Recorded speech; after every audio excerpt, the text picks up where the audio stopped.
Muy buenos días, hermanos. Espero que tengan un hermoso sábado. Y en esta mañana quisiera invitarlos a que reflexionemos acerca de los tiempos en los que estamos viviendo. En estos días estuve pensando en qué tema compartirles para ser de bendición.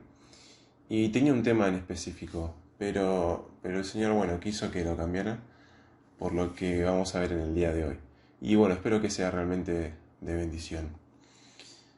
Bueno, en las últimas semanas hemos estado viviendo experiencias muy diferentes, tanto personales como en conjunto, experimentando etapas en nuestra vida en donde pasamos por pruebas tras pruebas y viviendo en ciertas incertidumbres desde las últimas semanas.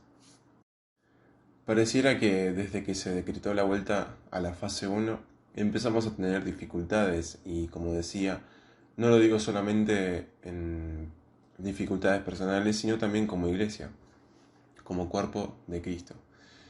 Y la verdad es que es complicado no estar en comunión, es decir, no estar en la iglesia juntos, alabando al Señor, cantando y sirviéndole.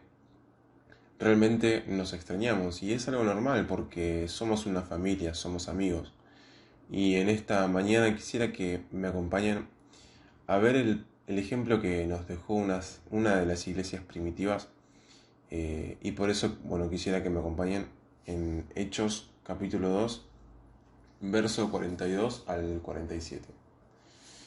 Y dice así: y perseveraban en la doctrina de los apóstoles, en la comunión unos con otros, en el partimiento del pan y en las oraciones.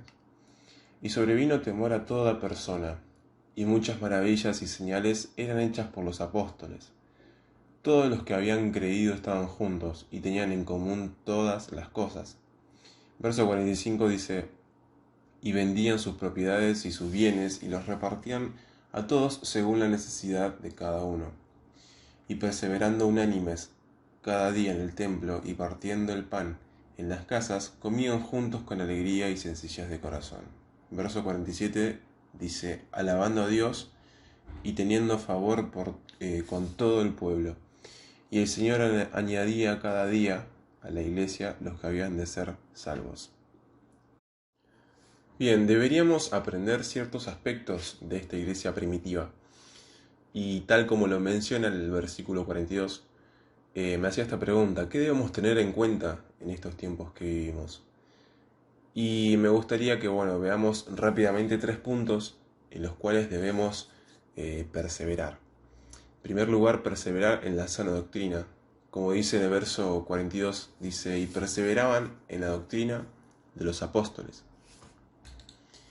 Eh, Perseverantes en la palabra de Dios y en el crecimiento espiritual es algo en lo que debemos poner en práctica en estos tiempos que vivimos. Mantenernos firmes y constantes en el aprendizaje de la buena doctrina debería ser primordial en nuestras vidas. Meditar en aquella palabra que nos alimenta y nos hace crecer, que nos alienta a seguir a Cristo y vivir conforme a su propósito. Segundo lugar, perseverar en la comunión.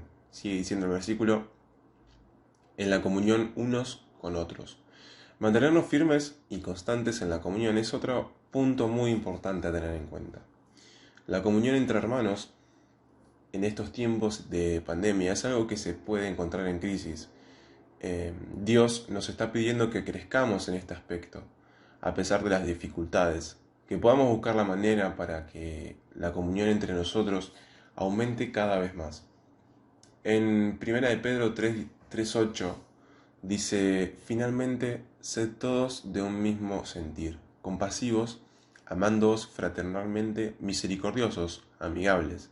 Verso 9 dice: y no devolviendo mal por mal, ni maldición por maldición, sino por el contrario, bendición, sabiendo que fuisteis llamados para que heredaseis la bendición.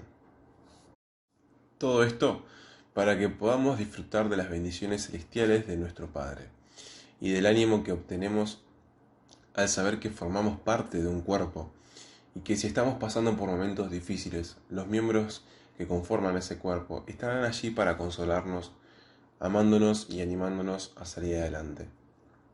que podamos afirmar nuestra comunión con nuestros hermanos, estimularnos en el amor, para llegar a ser el pueblo que Dios quiere que seamos, un pueblo que se ama y un pueblo que también ama a su Creador. En tercer lugar, quisiera que pensemos en perseverar en la oración, ¿no? Como sigue diciendo en el versículo. Un punto muy importante es este, a tener en cuenta. Realmente es la oración quien nos ayuda a tener esa comunión estrecha con nuestro Padre Celestial. Es una herramienta muy poderosa que no debemos despreciar en estos tiempos.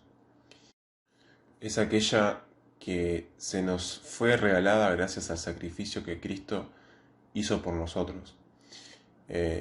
Y se pone en lugar de privilegio que los creyentes solamente podemos disfrutar, porque sabemos que Dios nos responde. Y hermanos, aferrémonos a la oración, ¿sí?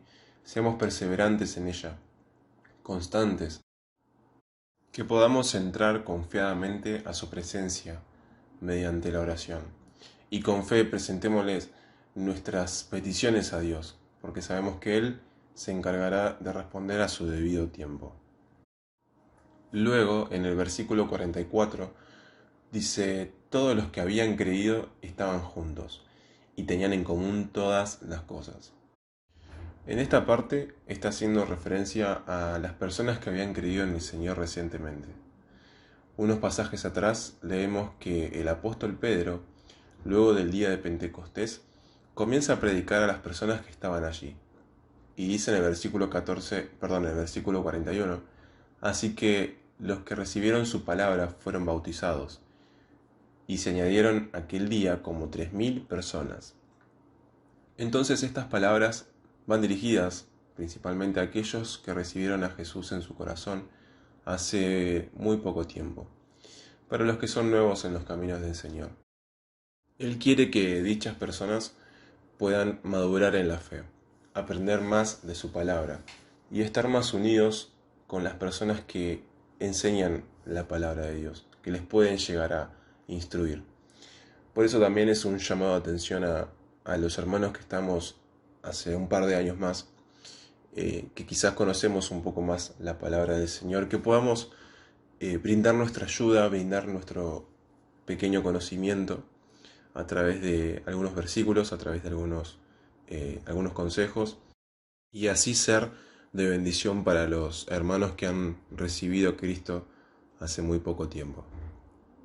Sigue diciendo en el versículo 45, y vendían sus propiedades y sus bienes, y los repartían a todos según la necesidad de cada uno.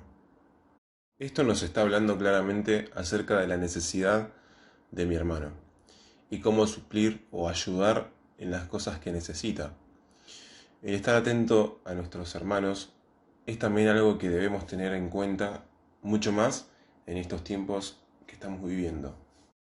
Que el amor de Cristo pueda brotar de nuestros corazones y poder amar y cuidar a nuestros hermanos. Que esta situación de pandemia, distanciamiento y separación no rompa con esta relación entre hermanos. Primera de Tesalonicenses 5:11 dice, por lo cual animaos unos a otros y edificaos unos a otros así como lo hacéis. Que todas estas situaciones que vivimos sean para fortalecer nuestro amor entre nosotros, siendo sensibles a la necesidad de nuestro hermano y ayudándolo en el tiempo de dificultad, animándonos mutuamente a seguir adelante hacia la meta. Siguiendo con la lectura de los siguientes versículos, leamos de nuevo el versículo 46. Dice, y perseverando unánimes cada día en el templo y partiendo el pan en las casas, comían juntos con alegría y sencillez de corazón. Este es un gran ejemplo del cual podemos aprender de la iglesia primitiva y nos hace recordar a los primeros tiempos como cristianos o como iglesia, en donde estábamos día tras día en el templo trabajando y sirviendo a Dios. Quizás hace un par de años atrás, en donde no había virus y podíamos estar horas y horas en la casa de Dios. Estos días no deberían quedar en el pasado. Tenemos que perseverar unánimes cada día en el templo. Tratar de estar en todo momento escuchando la voz de Dios hablando a su iglesia. Si bien, como todos sabemos, en estos tiempos tenemos que quedarnos en casa hasta tiempo indefinido, pero que podamos perseverar en las reuniones virtuales que estamos teniendo, que es allí donde Dios permitió que la iglesia se pueda reunir y pueda desarrollarse en las actividades. Y para finalizar, en último lugar, el versículo 47 dice, alabando a Dios y teniendo favor con todo el pueblo. Y el Señor añadía cada día a la iglesia los que habían de ser salvos. En la NTV dice todo el tiempo alabando a Dios. Y eso me hacía pensar también en todo este tema de la iglesia perseguida, ¿no? Y de lo importante que es que podamos agradecer a Dios porque podemos alabarlo en todo tiempo, sin ninguna restricción ni prohibición. Agradecerle a Dios porque en su divina voluntad nos permite disfrutar de esa libertad. Pero ¿realmente estamos alabando a Dios en nuestro día a día? Tenemos que recordar que alabar a Dios no significa solamente cantar y alzar la voz. Conlleva la responsabilidad de ser un verdadero hijo de Dios. Es llevar adelante el nombre de Jesús y proclamar las nuevas de salvación a aquellos que no lo conocen. Es llevar una vida intachable así como la del Señor Jesús, para que luego muchos puedan ver que Él es real y puedan oír la predicación del Evangelio en algún momento. Así que hermanos, espero que podamos tener en cuenta estos versículos que hemos leído, que la situación en la que estamos viviendo, en las pruebas que estamos pasando, no nos hagan caer, no nos desmayemos en estos tiempos, sino todo lo contrario. Animémonos unos a otros, amémonos a pesar de las distancias y que nos acompañemos sobre todo en oración. Así que hermanos, bueno, les dejo un versículo que también fue de mucha ayuda en Hebreos 10, 23 al 25. Dice, mantengamos firmes sin fluctuar la profesión de nuestra esperanza, porque fiel es el que prometió. Y considerémonos unos a otros para estimularnos al amor y a las buenas obras. Verso 25 dice, no dejando de congregarnos, como algunos tienen por costumbre, sino exhortándonos, y tanto más que ves que aquel día se acerca. Así que bueno, hermanos, espero que haya sido de mucha bendición, así como realmente lo fue para mí. Espero que tengan un hermoso sábado y que el Señor los bendiga.